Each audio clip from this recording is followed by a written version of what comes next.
Hello everyone, I have returned. It may be strange that I've been gone for so long, but over the past few months I've been in school and could not drudge up the time or inspiration to publish a video. Now that I'm done for the summer, I'm hoping to get back into the swing of things and creating more content. With the Dark Souls Remastered coming out soon, I knew that a lot of people would now be finally introduced to the series, or perhaps coming back after a hiatus to give the game another shot.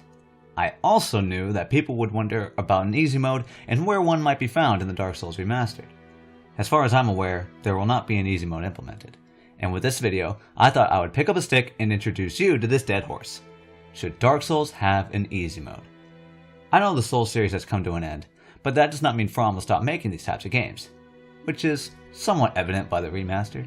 Regardless, this topic, I believe, is still worth talking about, because for one, I have not put in my 2 cents, and secondly, I find that common arguments delivered for both advocating an easy mode and denouncing it are missing some key aspects concerning Dark Souls' design.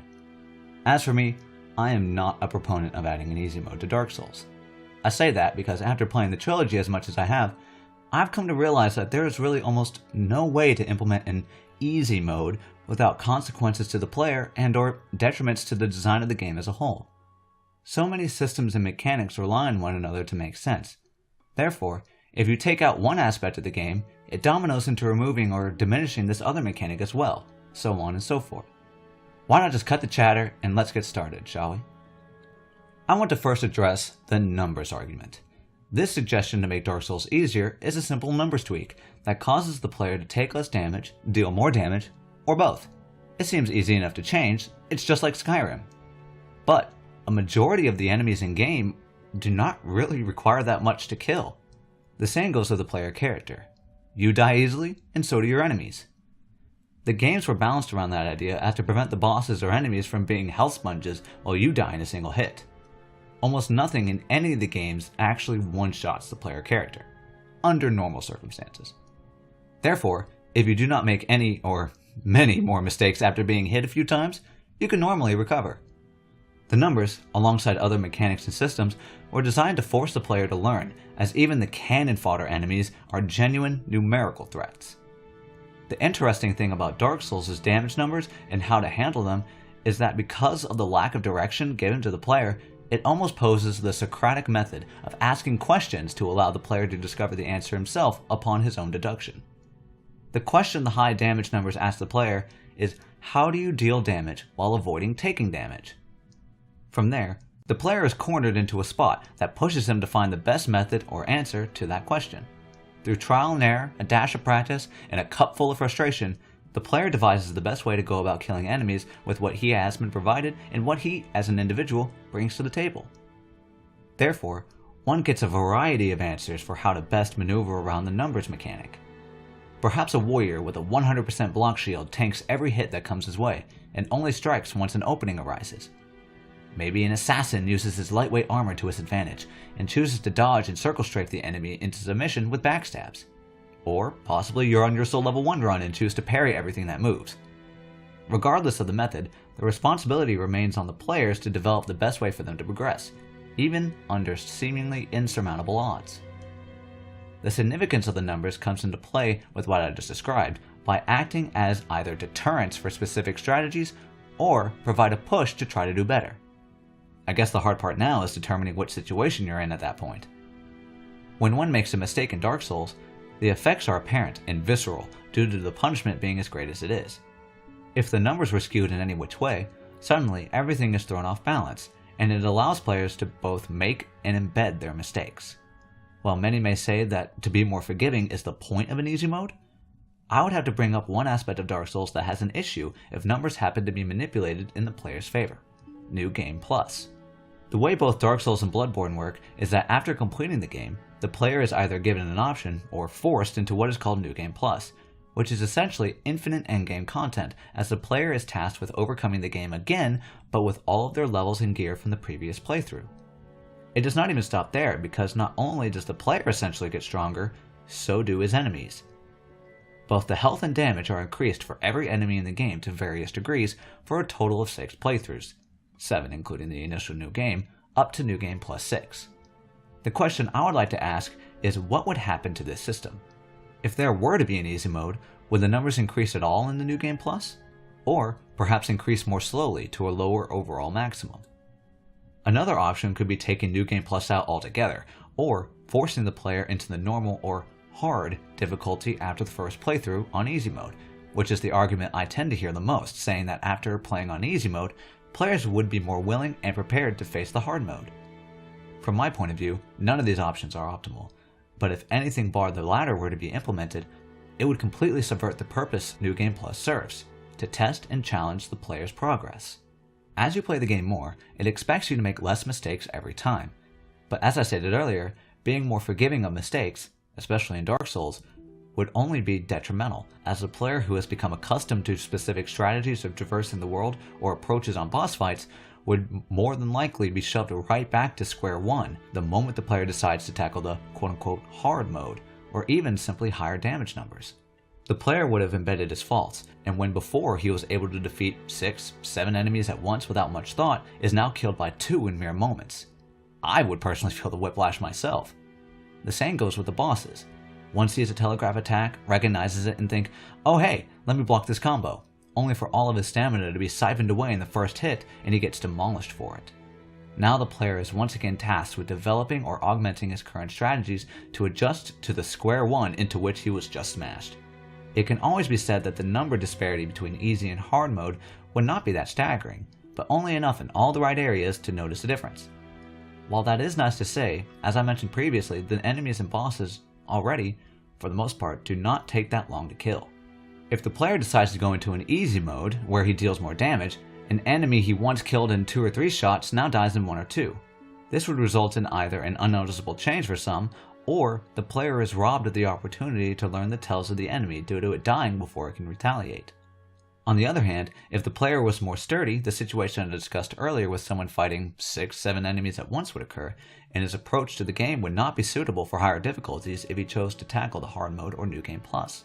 Once again, the same principles apply to the bosses. None of the bosses were meant to be encounters one walked up to and waved their sword at blindly until it died. This is the case because thoughtlessly fighting the boss would not prepare the player for the next time he fights it in New Game Plus. Another aspect of Dark Souls that the numbers are integral to is the way that the combat encounters are laid out for the player. What I mean is that there are not too many occurrences where the player is faced with multitudes of enemies, where having backbreaking number scaling would be a major issue. Normally, combat is one-on-one, but there are the occasional 2 or 3-on-1 fights littered throughout the game. If the numbers were to be changed to give the player a significant advantage, the small combat encounters would not make too much sense, as no real threat would be facing the player. The large numbers the individual enemies can do is the reason why they can stand on their own, or maybe with a buddy, and do not need an army and a half to fight the player to be engaging. As of right now, it would be unreasonable to pepper in 12 guys that can each blast the player in moments into a single encounter. I am not saying that there are not examples of just that, but From put into consideration that the player would be fighting so many and designed the area and the amount of damage these enemies needed to die around that expectation. Continuing from that digression, I would also like to assert that the combat itself was not meant to handle swaths of enemies surrounding the player and overwhelming him.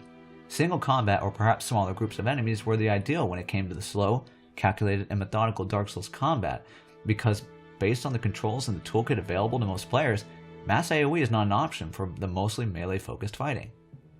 Up to a certain point, strength does not make up for inability. In Dark Souls, the player's numbers are only meant to soften the consequences of his mistakes, while the enemy's numbers serve as a warning of either you need to practice more or don't try that again. Eventually, if you do decide to play enough, how much damage you do or how much health you have does not make much of a difference. One needs to learn how to play as effectively as he can, and manipulating the numbers in the player's favor would only hurt him in the long run.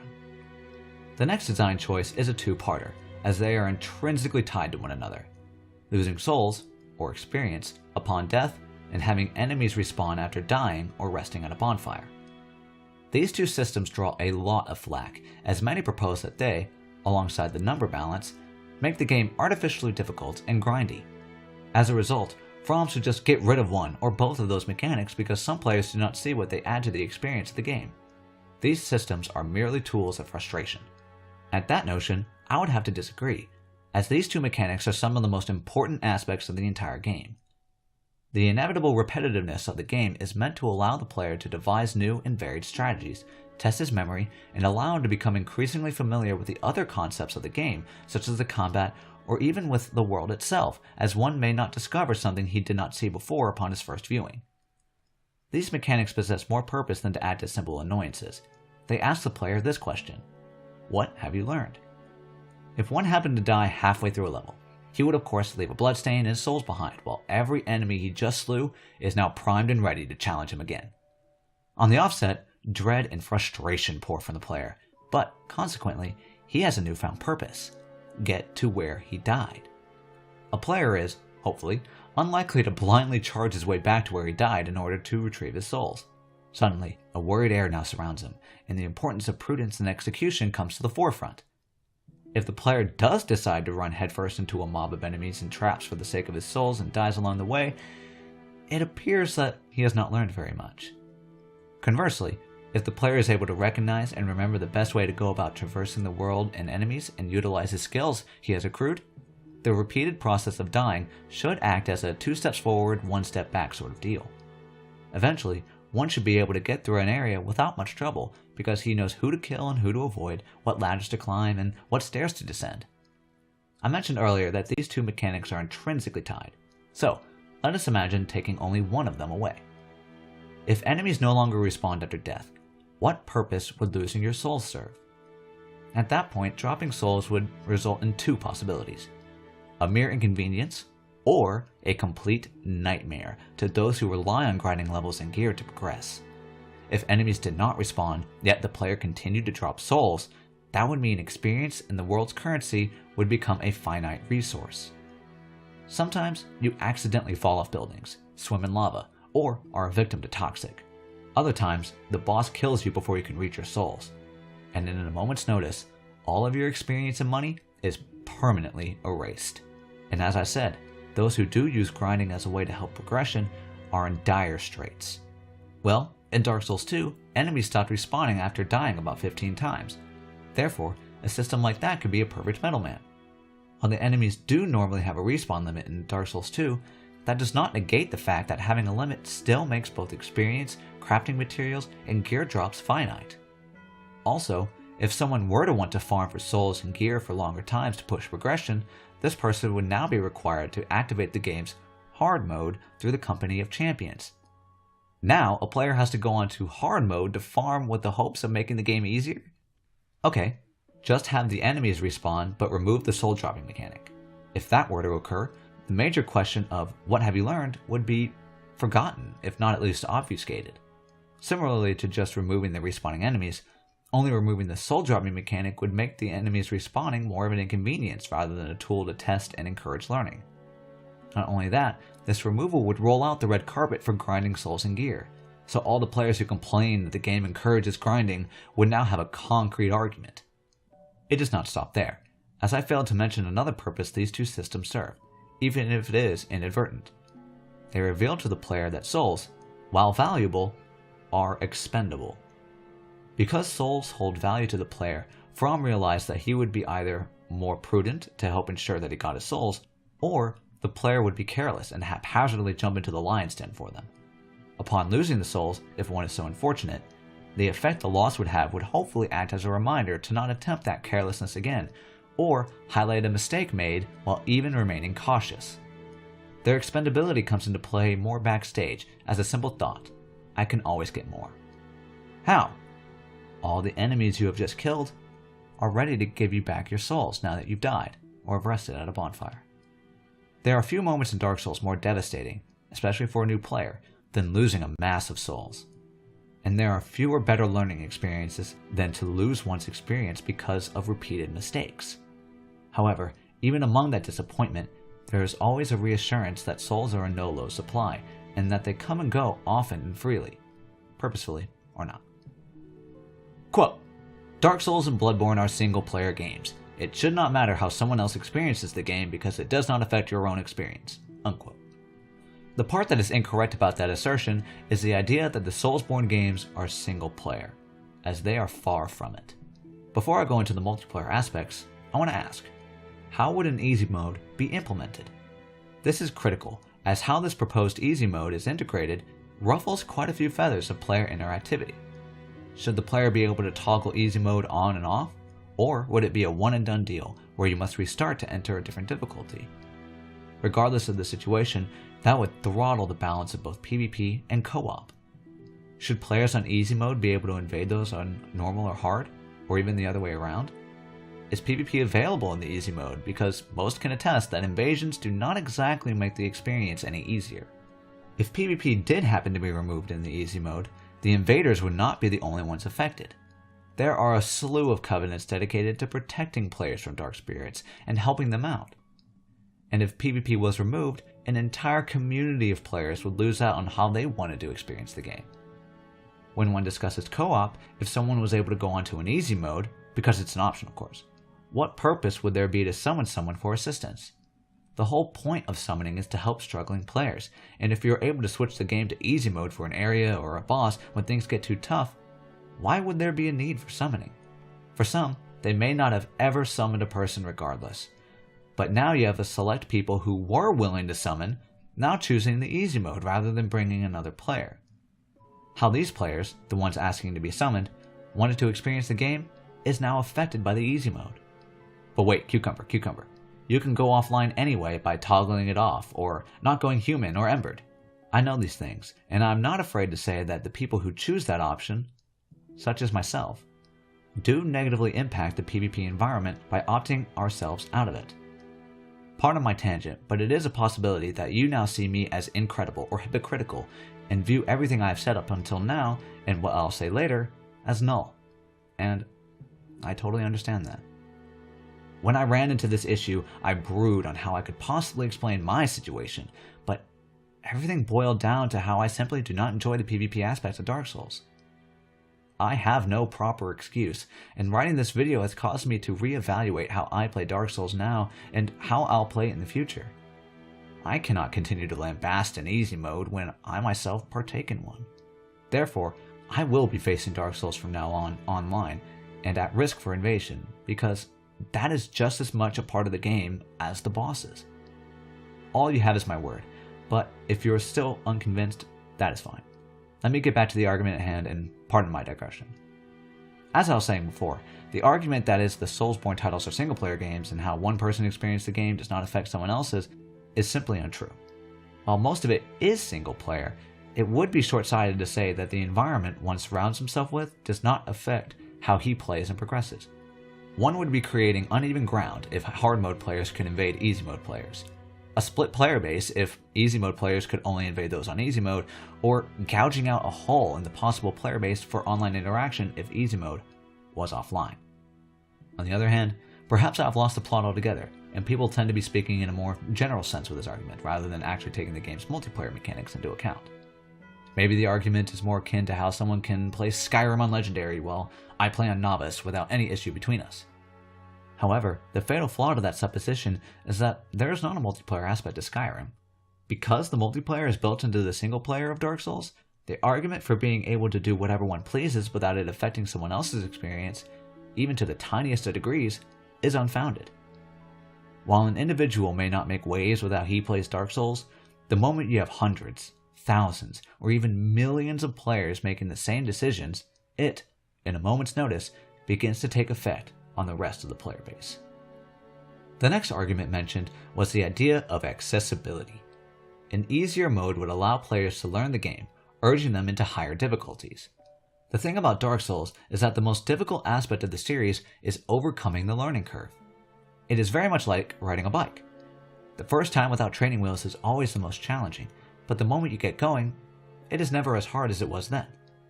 That, I assume, is where most people are coming from when they ask for an easy mode. They want to have training wheels before they get on a real bike. I can understand that desire, and I am a proponent of accessibility. However, I believe my definition differs from others. In my eyes, I'm a total advocate for getting more players in the door when it comes to Dark Souls, but changing the game to the point where just about anyone can beat it as mindlessly as playing a Call of Duty match or Skyrim goes too far. At the same time, this argument brings up a similar concern prompted from changing the numbers of the game. People will not actually learn, thus thrusting them back to square one. If a player is initially able to beat a boss or an area without much effort, when they do decide to face the normal or the hard mode, it would not be far-fetched to say that the experience would be nothing less than jarring, especially if the easy mode changes more about the game than just numbers. Also, I need to address one other idea concerning the ease of games. I can concede that challenge, to an extent, can influence whether someone completes a game or not. If the game is too hard for someone, he is most likely not going to continue. On the other hand, I cannot say that the ease of a game influences whether someone completes it or not, at least in a significant manner. It is a common trend when looking at achievement statistics on Steam that about 80 to 85% of people start their game by getting the initial achievement, and only about 20 to 25% complete it, if not less, regardless of the title. Of course, there is a margin of error concerning what I looked into, but I would put faith in the idea that the percentages are somewhat proportional throughout the consoles. I looked into some articles as well, and they say the same thing. I know they are a little old, but the sentiment remains. Most people do not complete their games. That is why it is quite the assertion to say that an easy mode would influence enough people to get into the game, finish it, and then urge them to go again on harder difficulties. In my opinion, in order to implement an easy mode, much more than a numbers change would be required to entice people to continue the game. Even then, it is not certain whether players who would buy the game for the easy mode would finish, based solely on the average attrition rate of games in general. Overall, all I can say is that an easy mode would merely get more people to buy the game rather than play and/or complete it. This leads me to another point people bring up. An easy mode will make FromSoft so much more money. Having their games be more accessible will entice a wider audience to purchase their future titles. I totally agree. An easy mode will most certainly give FromSoft more sales of their games, without a shadow of a doubt, as the casual gamer makes up around, I would guess, 75 to 80% of the total market of people who purchase video games. Those who argue this point, in my eyes, think FromSoft in one specific manner.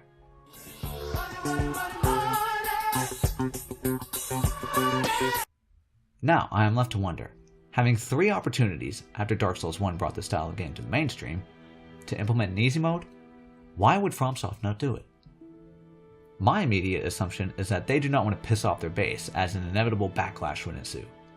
However, with such an untapped market of gamers, notably the quote-unquote casuals, that possibly quadruple the size of the core player base, primed and ready to jump into the Soulsborne games, it would be foolhardy for From to not implement an easy mode. For every core player that refuses to buy the game because of an easy mode, 4 or possibly more will supposedly buy it because of its implementation. There is literally no monetary reason to not put in an easy mode. Therefore, why, in all this time, has From not done it? I like to think about it like this. FromSoft makes money by developing games. They do not develop games to make money. Yes, they are a company, but they are also developers, designers, writers, and world builders. Hidetaka Miyazaki even affirms that difficulty is not meant to be debilitating, and that the games are the way they are because that is how Dark Souls was designed. In a Wired interview discussing Dark Souls 3, Miyazaki said, "I had no intention for the game to be more difficult than other titles on purpose. It's just something required to make this style of game. Ever since Demon's Souls, I've really been pursuing making games that give players a sense of accomplishment by overcoming tremendous odds." Miyazaki's approach to difficulty cements this sentiment as he confronts the challenge of Dark Souls by determining whether it is either difficult or, quote, unreasonable. In another interview, Miyazaki states, "Well, there are of course several moments where I had to stop things and take a step back and consider the difficulty. But it's not necessarily that I say, oh, this is too difficult, but instead, the term I usually use is unreasonable." So that's the term I tend to use when I have these conversations with the development team. When you think about it, the difficulty in the Dark Souls franchise so far has been something that players have eventually been able to overcome. So when I show concern to the development team members, that's why the term I use is unreasonable. Basically, we don't want to go too far. It's about striking a balance. As I said before, Dark Souls was never meant to be backbreakingly difficult, and the reason why an easy mode has not yet been implemented lies in the design philosophy behind Dark Souls, as stated by Hidetaka Miyazaki. So while an easy mode would most certainly cause more people to buy the games, it appears that FromSoft desires for the Dark Souls franchise to follow a specific formula in terms of difficulty, and that money does not drive their decisions. Call it naive, but that's my best answer. Finally, I want to reply to the concept that the games are not all about difficulty or gameplay to players. Some people want to play the games for things like the world and story. This issue is critical because many who bring this up, I assume, do not realize that difficulty or challenge in Dark Souls is not as skin deep to boil down to an arbitrary game mechanic. The world, particularly in Dark Souls 1, is crafted in a way to be both beautiful and practical in terms of gameplay. The world of Dark Souls is riddled with secrets and shortcuts that are meant to provide the player with a sense of wonder and, just as importantly, relief. The way that the levels are interwoven and connect within themselves is meant to both piece together a natural, comprehensible world and make the game, in a sense, easier. After repeatedly slaughtering your way through a gauntlet of enemies, traps, and pitfalls, there's almost nothing more satisfying than finding your way back to a bonfire, Firelink Shrine, or any other recognizable area. With one pull of a lever, a door opening, or an elevator ride, you have just realized that you do not need to go through that horrible slog of grind anymore. All you need to do now is go through that shortcut and you are ready to progress. If one was on easy mode and having little to no trouble getting in and around the world, the shortcuts would devolve from significant game changers to mere conveniences. It would still be meaningful when speaking of world design as a whole, but finding the back entrance to Blighttown from the Valley of Drakes is only half as meaningful if easy mode made going in from the depths a menial task rather than a daunting one. Secondly, the story. People want to hear the story of Dark Souls. What people fail to realize, and I cannot blame them as they have mostly not played if they're making this argument, is that challenge is an integral component of that story. Two major themes that are prevalent throughout the series are that of hopelessness and overcoming insurmountable odds. The world, the enemies, the bosses, death, all of these aspects are meant to instill a fear in the player that causes him to believe that they cannot be overcome. In Dark Souls 1, you are thrown in the undead asylum to wither away and await the impending destruction of the world. In Dark Souls 2, you are straight up told that you're going to lose and it was hopeless to try removing your undead curse. Finally, in Dark Souls 3, you are the world's last resort to rekindle the first flame. Everyone has given up hope, and you are meant to relight that fire. In all three games, there are enemies called Hollows. They are the weak, cannon fodder enemies that litter the worlds of Lordran, Drangleic, and Lothric. The significance behind them lies in how one becomes hollow. As one dies, he loses a fragment of his humanity, slowly withering into almost nothing until he loses hope. The moment he accepts the apparent fact that he cannot overcome what has been set before him, the person, whoever it may be, goes hollow. It is not until all hope is lost that a person becomes hollow, as it is the single notion of "I will win, I can get past this" that grasps on to the last sliver of that person's humanity. If overcoming these obstacles set by the game was as simple as toggling on an easy mode, the story means very little after that. Everything that I've spoken about up until now has accumulated into one thing: the Dark Souls experience. This series is one of the most unique that I've ever seen when it comes to gaming. This is because even with the same rules, stipulations, and expectations, everyone has a different experience with Dark Souls. An area that was a pain to one player was another's favorite in the game. A boss that killed one player more than any other was killed by his next door neighbor in one attempt. Multiplying these instances by the hundreds, if not thousands, molds the individual Dark Souls experience uniquely to that player, and doing so again with every player amalgamates into what is the all-encompassing Dark Souls experience. When I hear arguments advocating for an easy mode, I keep hearing the notion that more people should be allowed to experience Dark Souls. When I hear people say that, I get confused, because to implement an easy mode would mean undermining, in one way or another, everything in the game, in the series. The gameplay, the world, the story. Nothing goes unaffected when someone flips on an easy mode. Compare Dark Souls to a clock. Inside, there are dozens of cogs and wheels that turn endlessly to keep the clock running. What happens when you take even a single cog out? Nothing works as it should. The same goes for stripping difficulty or challenge. And you know what? Some may say that they do not expect the same experience, or even want it. I just got saying that everyone does have a different story after playing Dark Souls. However, the significance behind those differences is how everyone's given the same game, rules, and expectations. Everyone was given their own canvas to paint upon as they wished, but if someone was given a coloring book instead, suddenly the significance of the accomplishment is diminished and has become a completely different experience, but with the same name stamped onto it: Dark Souls. However, if that is what the person asking for an easy mode desires, I'm led to ask, why even play? I hope my perspective on the Dark Souls easy mode debate provided some insight you may or may not have heard before, as I tried my darndest to ensure that this video did not result in an overzealous get good. I can understand firsthand why people want to have an easy mode in Dark Souls, but to do so would affect far more than their own experience, but others as well, and most importantly, Dark Souls as a whole. I'm certain some may be thinking that I should not care, it's just a video game, let people play what they want to play. But I can say after playing this series over the past year now, that these games have shaped me, and I could not bear to see them change so drastically as to implement an easy mode. I am not lambasting those who want an easy mode. In fact, before I played the games, I was in the mindset that Dark Souls was not my kind of game because I get frustrated really quickly, and that the searing difficulty was just not my style. I was a skeptic, just like many others, and even considered quitting at the first Boreal Night. Dark Souls 3 was my first game, but my friend convinced me otherwise, and I'm still skipping that night to this day. Dark Souls is far more than its difficulty, but that does not mean it is not an integral part of the game overall. And to take it out or diminish it is much more costly to the experience than people tend to realize. I sincerely hope I highlighted those costs, in that integrating difficulty options is not as simple as switching from Legendary to Novice difficulty in Skyrim. What do you guys think about an easy mode in Dark Souls? Do you support one? Hate that people even bring it up? Or was I able to perhaps convince you otherwise? Tell me your thoughts on the topic. Other than that, I'm Cucumber, and remember, pass the dressing.